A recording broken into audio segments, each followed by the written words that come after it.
So Washington Post political reporter Amber Phillips joins me now to talk a little bit about what's going on today. Let's talk about the Electoral College. Amber, you know that there's voting taking place across the country, but I'm wondering just how significant is this going to be, especially when you consider there's a possibility we will be seeing some faithless electors voting as well? Yeah, the Electoral College is normally a process every 4 years that doesn't grab headlines like this because they tend to reflexively vote for the way we as a nation voted for president. But of course, there is kind of a grassroots urging among Democrats who don't want Donald Trump to be president to convince some of these electors to vote not for Donald Trump, basically. They need about 47 to basically rob Donald Trump of the presidency. Now, our founding fathers had this very debate. Alexander Hamilton said, hey, I think the Electoral College should be a check on the people. They should be allowed to vote however they want in good conscience. That is not the way we've seen this happen. The most electors we've ever seen be faithless is 6, a total of 6 in a presidential election way back in 1808. Again, supporters of Hillary Clinton, or rather opponents of Donald Trump, need some 47 to make this happen. Even if that did happen, it would go, our Constitution says the rules would kick it over to the House of Representatives to decide who's president.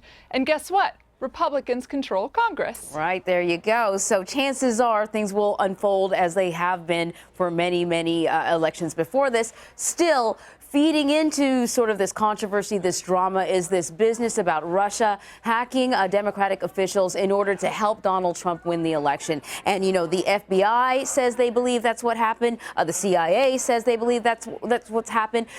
Donald Trump's transition team, though, has been really pushing back, and they are demanding evidence. First, they wanted to see a consensus within the intelligence community. That seems to be happening. Now they want to see the evidence. But why do you think they're doubting these findings? Sure.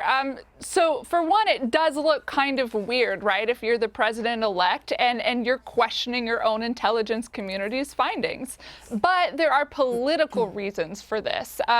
Donald Trump spent the entire campaign saying he wanted to play nice with Russia and its president, Vladimir Putin, not convict him of or accuse him of cyber warfare before he even becomes president.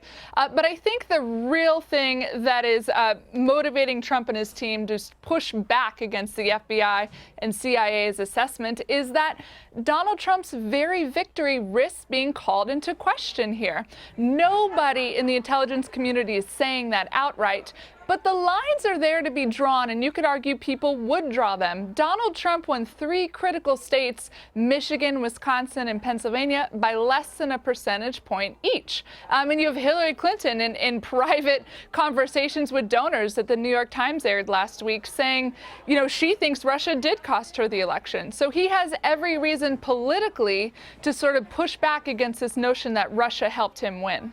And sort of backing the findings of the intelligence community, at least to a certain degree, are lawmakers from both parties, high-profile senators, who are demanding a special investigation. They want to know, you know, did this happen? Will it happen again? And are any other countries doing this at all? And it's sort of pitting them against the president-elect already before he's even become the president. Yeah, I think this is going to be a major point of conflict in the Republican Party between the White House and Capitol Hill going forward. So let's talk a little bit about, okay, we're talking about it. Lawmakers are definitely concerned. But what about just the regular people out there, the voters? Listen to this. We got, according to a bipartisan poll by Fox News, 6 in 10 Americans say that Russia's involvement did not help Donald Trump win at all. So does the average voter really even care about this? It looks like no. If you dig down into the numbers in those polls, it, of course, divides along partisan lines. Who would have thought? But even Democrats aren't overwhelmingly, according to that poll, in the camp that Donald Trump won because of Russia. And that suggests at this point it's just really hardcore partisans. People like Hillary Clinton and her top campaign manager, who was out there trying to convince faithless electors to vote against Donald Trump, are the ones that think Russia influenced this election. And the average American, whether or not they voted for Donald Trump, doesn't seem to be too concerned about it. Yeah, I wonder, even if we were to see all the evidence available to us, people tend to believe what they want to believe. It's certainly, we've seen that during this election cycle. Amber Phillips, thanks a lot for your time. Thank you.